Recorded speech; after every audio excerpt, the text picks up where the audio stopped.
CNTTech의 전하성입니다.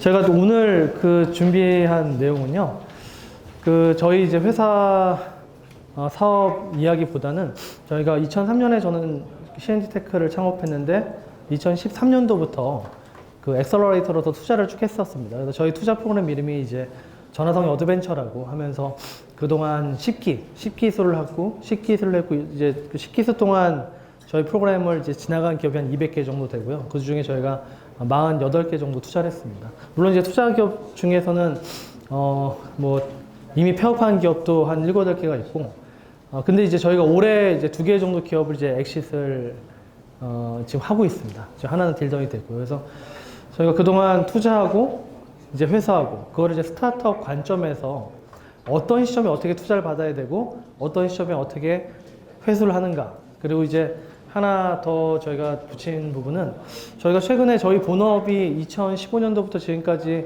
총 7개 국가에 진출을 했습니다. 그래서 스타트업 입장에서 해외 진출을 할 때 어떤 식으로 해외 진출하는 게 제일 효율적인가, 그 부분을 말씀드리도록 하겠습니다. 네.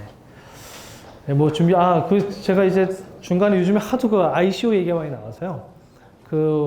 저희 같은 경우는 푸드텍 쪽에, 그러니까 저희 비즈니스는 우리나라의 어떤 주문들, 혹시 카카오 주문하기 이런 거 써보셨나요? 카카오 주문하기, 또 피자헛 1588, 5588 이런 콜센터 주문, 모바일 주문 이런 것들 저희가 다 중개를 하고 있는 비즈니스를 하고 있는데, 그러다 보니까 실제 이게 이 업계 내에서 특히 외식 업계나 푸드텍 업계에서도 요즘에 하도 ICO 얘기가 많이 나옵니다. 그래서 이제 푸드텍에서 ICO를 할 분야가 도대체 뭐가 있나? 그걸 제가 중간에 하나 넣었습니다. 요즘 하도 이야기를 많이 하셨어요. 그리고 저희 엑셀러레이팅 사업 내용하고 저희 또 해외 사업 노하우를 조금 공유를 해드리도록 하겠습니다.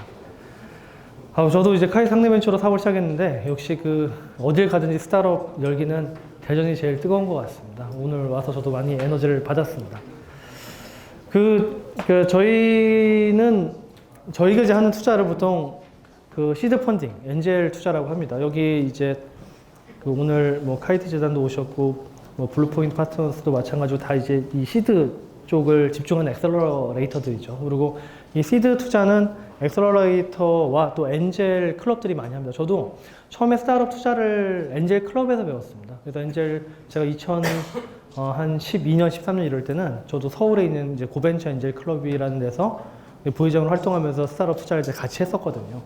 그래서 이제 그 투자 영역을 다 잘 아시겠지만 이제 보통 시드 펀딩이라고 합니다. 근데 제가 오늘 드리고 싶은 얘기는 시드 펀딩의 시기가 제가 느끼기 좀 바뀌었습니다. 이전에는 이제 시드 펀딩, 제가 2015년 전만 하더라도 어떤 계획, 간단한 시연, 이 정도면 시드 펀딩을 했었거든요. 근데 지금은 엑셀러레이터들도 훨씬 많아지고, 그리고 또 스타트업들도 사실은 더 많이 생기고 있죠. 그러다 보니까 시드 펀딩을 언제 하는 거야? 이런 질문들이 되게 많으셨고, 저희도 이제 연구를 많이 했었는데, 시드 펀딩은 요즘에 저희가 보니까 실제 시제품 정도는 다 개발하고 서비스도 어느 정도 완료가 된 상태에서 첫 시장을 딱 들어갈 타이밍에 시드 펀딩이 보통 일어납니다. 저희도 최근에 한 시드 펀딩을 보니까 저희 이거 개발할 거예요 이러면 저희가 거의 투자를 안 했더라고요. 거의 뭔가를 만들어가지고 첫 시장에 붙을 거야 라고 하는 데를 위주로 투자를 했습니다. 그리고 붙어야 되는 첫 시장이 저희가 잘 아는 시장들, 엑셀러레이터 입장에서 좀 잘 아는 시장들, 이런 데들을 이제 집중적으로 투자하게 되더라고요. 여러 가지 성공 사례들이 있는데, 사실 이런 얘기는 되게 유명하잖아요. 본엔젤스에서 배달의 민족, 우한 형제들 투자할 때 실제 어느 정도 앱이 구현된 상태에서 첫 시장이 어디야? 라는 질문이었답니다. 첫 시장이 어디야? 그랬었을 때 그들이 얘기했었던 첫 시장이 우리가 서대문구의 신촌에 연대 홈랜 하숙집을 우리가 공략을 해볼 거, 이렇게 굉장히 작은 세그멘트를 정의하고 여기서 실제 첫 시장을 동모해보겠다라고 했었을 때 투자가 이루어졌고, 그 결과로 이제 계속 골드만도 들어오고 투자를 했다라는 얘기가 있는데, 실제 그 이후에 대부분 첫 시장에 대한 정의를 스타트업 투자자들은 많이 집중을 하는 것 같습니다. 저희도 최근에 저희가 올해 이제 엑싯을 하고 있는 기업 중에 하나가 이제 그리드잇이라는 회사입니다. 지금 2016년에 이미 300억 밸류에이션의 시리즈 B를 받았었던 회사인데, 그 회사도 저희가 처음 투자할 때가 언제였었냐면은 페이스북에다가 30만 정도의 팔로워를 만들어서 이 페이스북에서의 푸드 미디어를 가지고 일단 여기 전용을 해볼 거야. 만약에 그때 그리듯이 이제 뭐 우리가 이런 서비스를 개발해 볼 거야가 아니라 그때 이미 서비스가 완성이 되어 있었습니다. 푸드 미디어를 하나의 페이스북에서 중계하는 형태의 미디어 플랫폼을 만든 상태에서 첫 사업 모델을 실행하는 테스트 단계에서 저를 찾아왔었거든요. 그때 저희도 이제 정말 한 일주일도 안 된 한 5일 만에 투자 결정을 했었었는데 뭐 그런 사례들을 볼 때 정말 처음으로 타겟팅한 시장을 독모하는 시점이 시드 투자의 단계다. 그러면은 처음으로 타겟팅한 시장을 독모하는 비용 자체, 보통 시드 투자의 평균적인 투자 금액이 뭐 팁스라 하더라도 1억을 투자하게 되면 이제 2년간 5억을 R&D 매칭을 해주는 거잖아요. 근데 그게 큰 돈이 아닙니다. 그래서 실제 큰 돈이 아니기 때문에 정말로 적절한 시장, 이 사람들이 스타트업이 잘 알고 있는 시장에 경쟁 우위를 만들 수 있는 그 시장 인지를 검증하는 단계가 되게 중요합니다. 그러니까 일반적으로 그 시장에 대해서 투자자들이 얘기를 할 때 그 시장에 대해서 적절하게 선택했는지를 판단하는 척도, 적어도 저희의 척도 같은 경우에는 창업자의 시장에 대한 경험치를 봅니다. 경험치. 저희가 실제 저도 이제 비슷한 사례를 말씀드리자면은 저도 이제 CNT테크도 지금 15년이 됐지만은 첫 해에 저희가 도모에서 가져간 시장이 있었습니다. 그래서 뭐 저는 투자를 받지 않았지만은 첫 해 제가 집중한 시장이 한국의 피자 시장이었습니다. 저희가 한국의 피자 시장을 뭐 미스터 피자, 도미노 피자, 피자 이런 시장을 정말 단기에 시장 점유율 100%를 만들었거든요. B2B 관점이니까요. 근데 그때 많은 분들이 이런 질문을 하시더라고요. 아니 어떻게 첫 시장을 피자를 그렇게 집중할 생각을 했냐, 피자에 대한 경험치가 있었냐 물어보더라고요. 근데 저는 전산학 전공해서 카이스트에서 저 음성인식 했거든요. 음성인식 하던 사람이 너 갑자기 무슨 피자를 한 거야? 뭐 이런 질문 되게 많이 받았습니다. 그 경험치가 누적됐었을 때 시장에 대한 직관이 나온다라고 설명하는 사람이 그 경험이 어디서 나와서 이런 질문 진짜 많이 하시거든요. 그래서 저도 처음에 그 질문 받았을 때 내가 어떻게 알았지? 이렇게 생각을 해보니까 제가 96년대에 첫 알바를 한 데가 피자헛이었습니다. 근데 그때 이제 96년도 첫 알바를 피자헛에서 했고 그때 시급이 3,000원대였었어요. 근데 그때 피자 한 판이 한 25,000원, 6,000원 할 때였거든요. 그러니까 10시간 정도 일한 거 가지고 이제 피자를 콜라까지 포함하면 그렇게 먹을 수가 있었던 거예요. 그러니까 이제 알바를 하는 동안에 피자는 못 먹고 계속 이제 그 피자를 먹고 싶지만은 계속 그거를 일만 했었던 거죠. 그러다가 첫 월급을 받고 처음으로 피자를 먹었는데 그 이후로 이제 아르바이트를 뭐 과외로 점프를 했습니다. 그러니까 좀 수입이 좋아지잖아요. 그래서 계속 피자를 매주 시켜 먹었습니다. 그러니까 96년, 97년, 98년, 99년 피자를 계속 시켜 먹고 제가 2000년에 첫 창업을 했거든요. 그때 SLT라는 회사를 만들었을 때 그래도 수입이 더 좋아지니까 또 계속 매주 시켜 먹었던 거죠.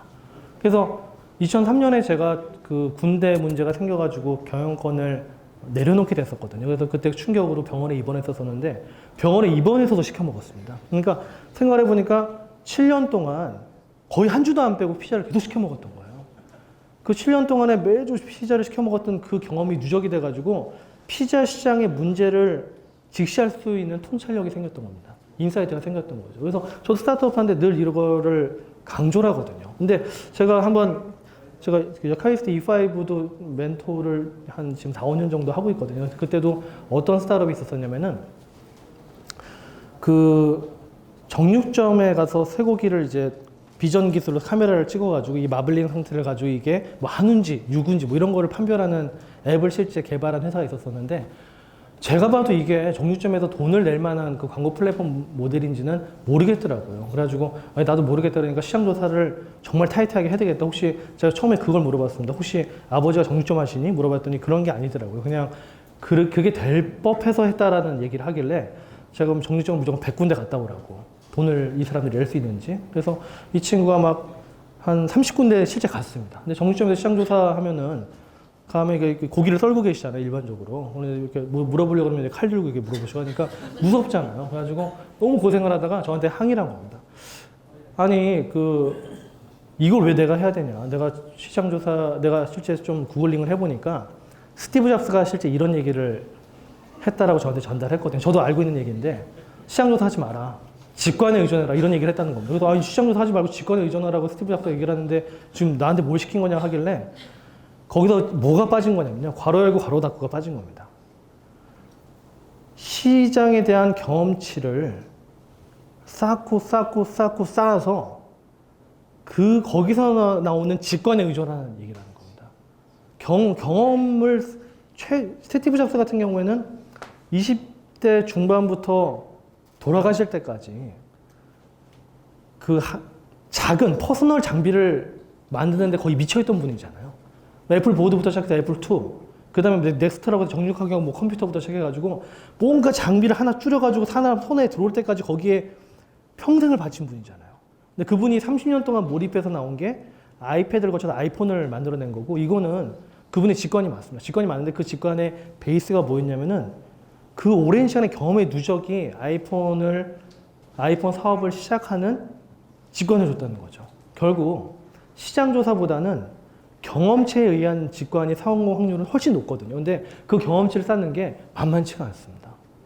저도 CNT테크 그렇게 좋은 사업 모델은 아니거든요.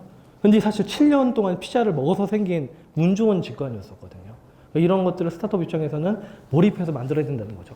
그걸 확인했을 때 시드 펀딩이 이루어집니다. 그래서 저희는 늘 최고의 질문이 뭐냐면은 거기에 대한 경험의 시간을 물어봅니다. 경험의 시간. 근데 별로 경험도 하지도 않고 하겠다 그러면은 투자 잘 안 합니다. 요즘에는요. 사실 저희가 이제 봤었던 시드 펀딩의 기준이고요. 그리고 시리즈 A 가면 이제 벤처 캐피탈들을 만나게 되죠. 그래서 시리즈 A를 이제 벤처 캐피탈을 만나게 되는데, 시리즈 A 같은 경우에도 요즘에는 저희가 투자한 많은 스타트업 기업들을 시리즈 A를 투자하는 그 VC들한테 늘 세일즈를 합니다.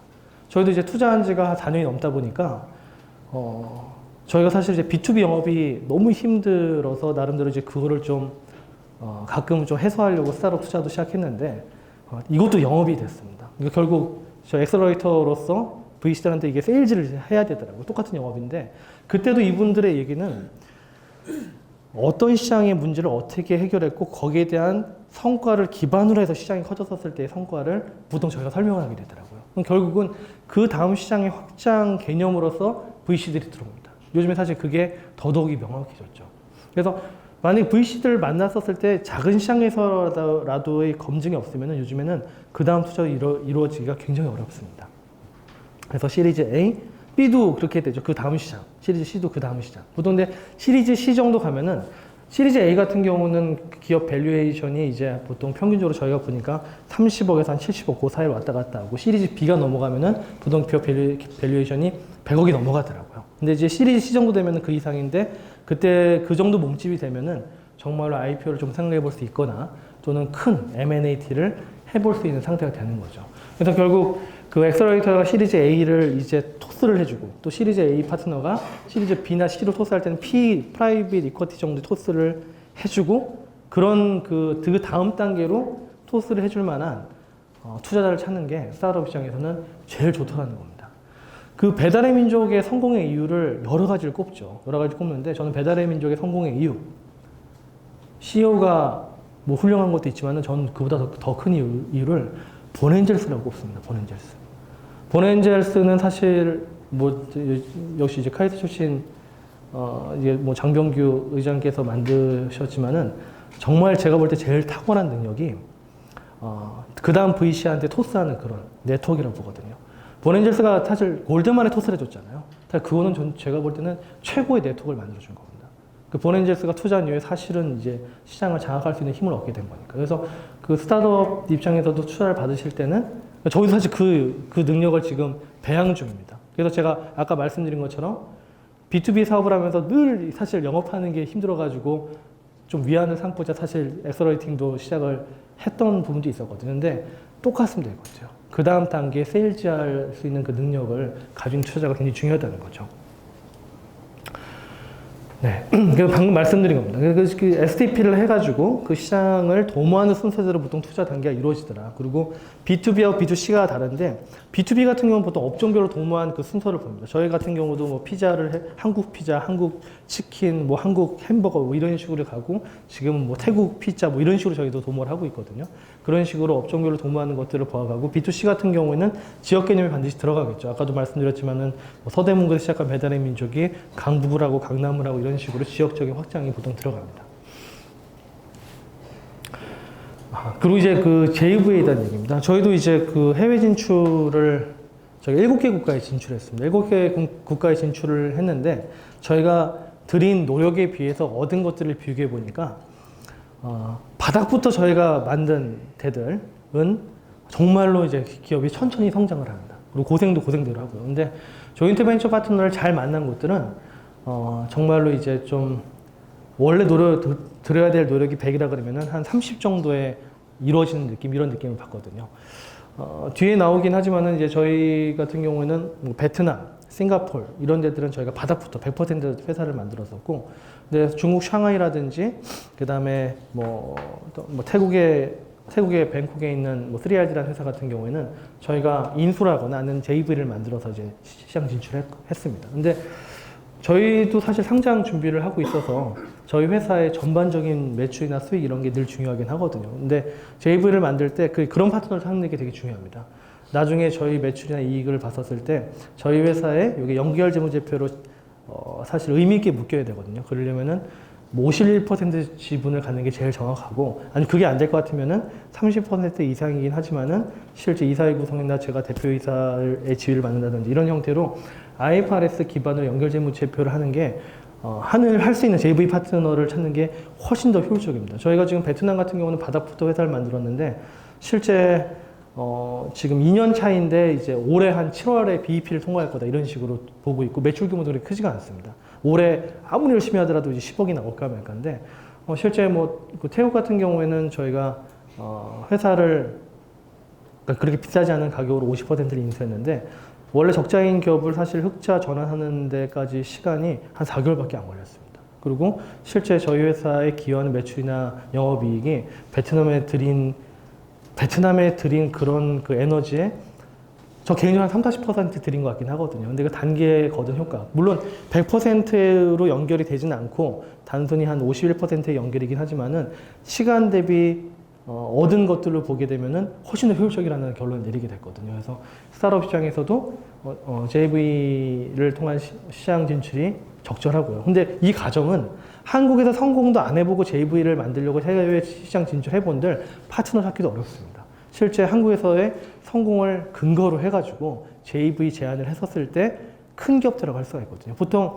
스타트업들도 JV 제안을 했었을 때 작은 스타트업들끼리 JV를 막 많이 만들더라고요. 근데 거의 의미가 없습니다. 둘 다 사실 시작이 둘 다 힘든 상태에서 JV 만들어 본들 거기도 힘들거든요.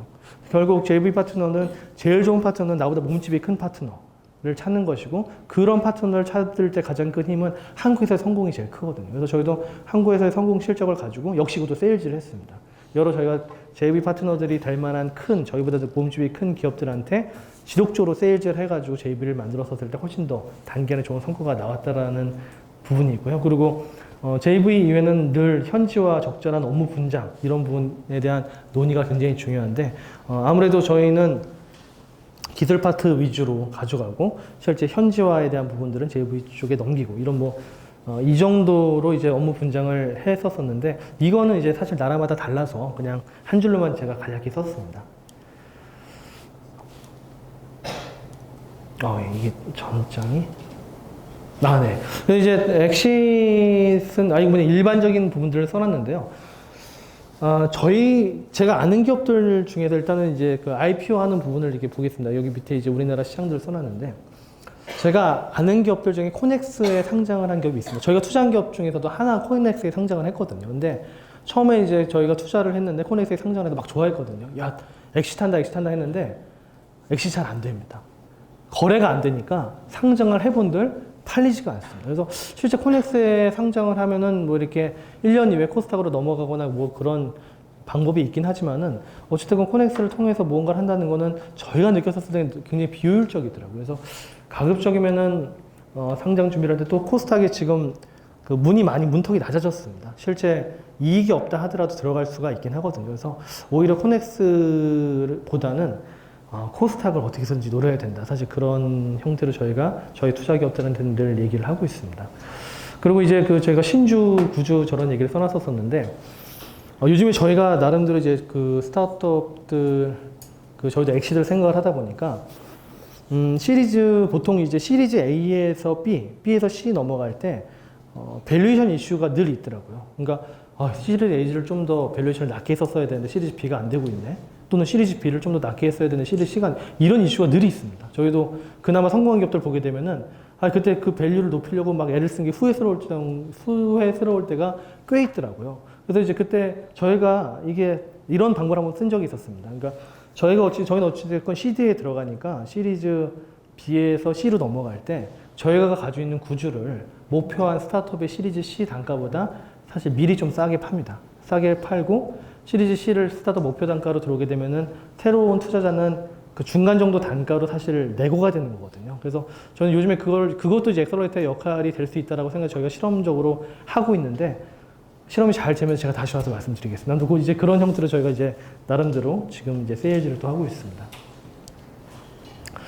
그 요즘에 또 많이 회자가 되는 게 ICO입니다. 그 ICO. 그리고 그 ICO가 하도 이제 플래닝만 가지고 ICO가 되고 좀 사기성도 꽤 있잖아요. 뭐 사실 어드바이저 좀 그럴듯하게 꾸며가지고 펀드레이징만 그냥 반짝하고 뭐 하는 듯 마는 듯 뭐 이런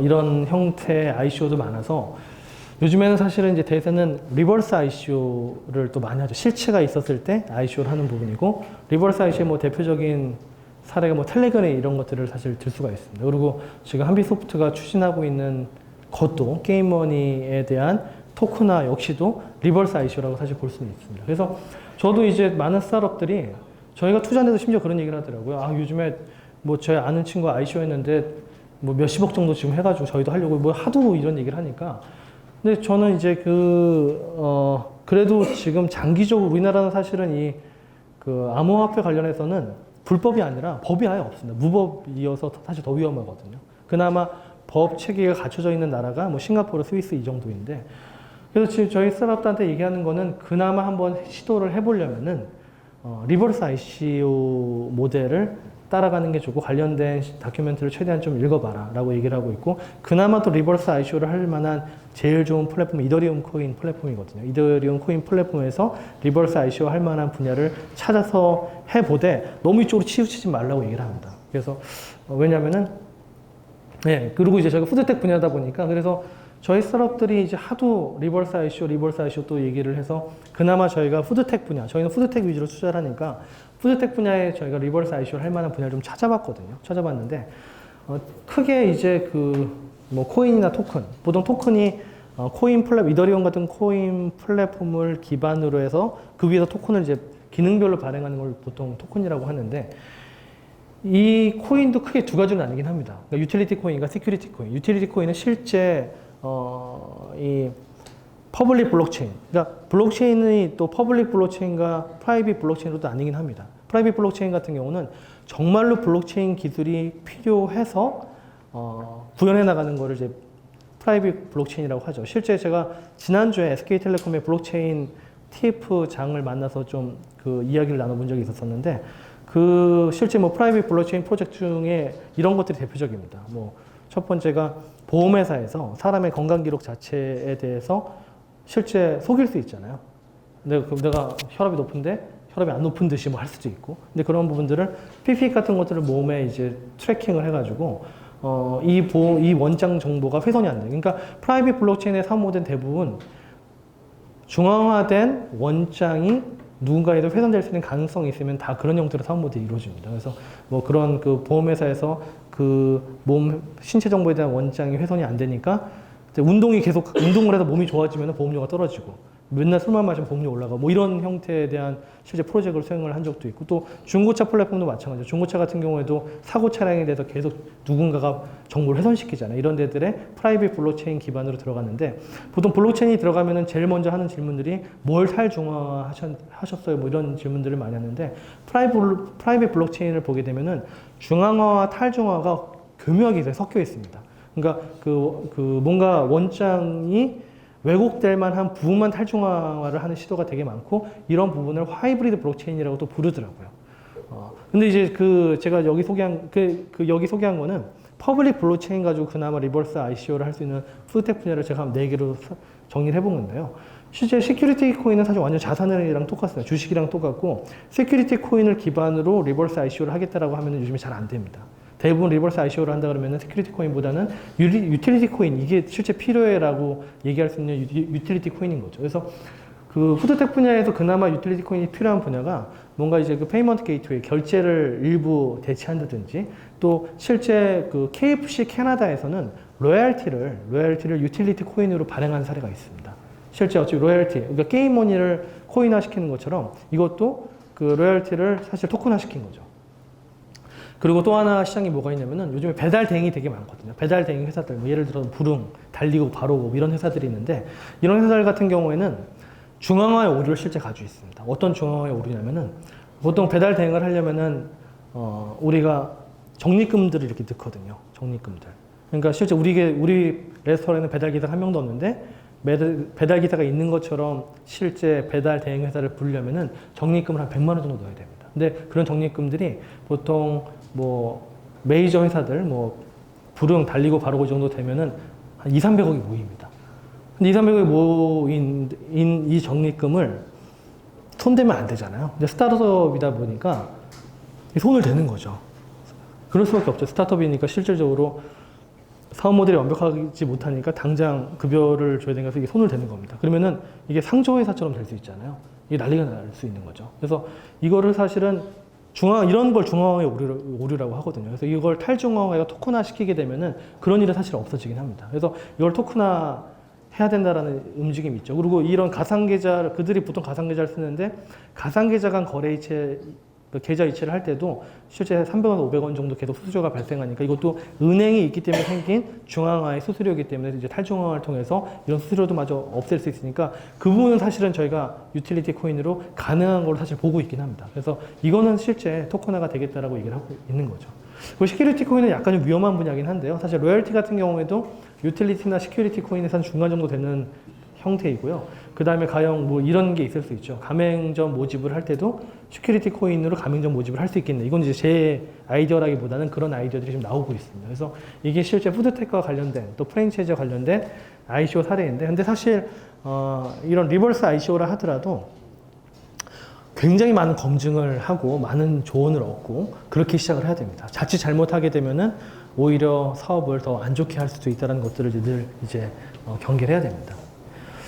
네, 저희 엑셀러레이팅 사업을 설명을 드리겠습니다.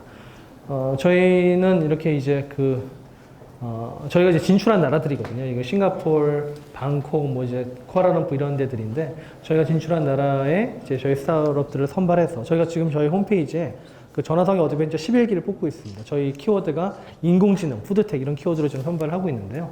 이렇게 이제 선발이 되면은 해외의 어떤 시장 개척 또는 IR을 위한 이제 그런 여정을 많이 하게 됩니다.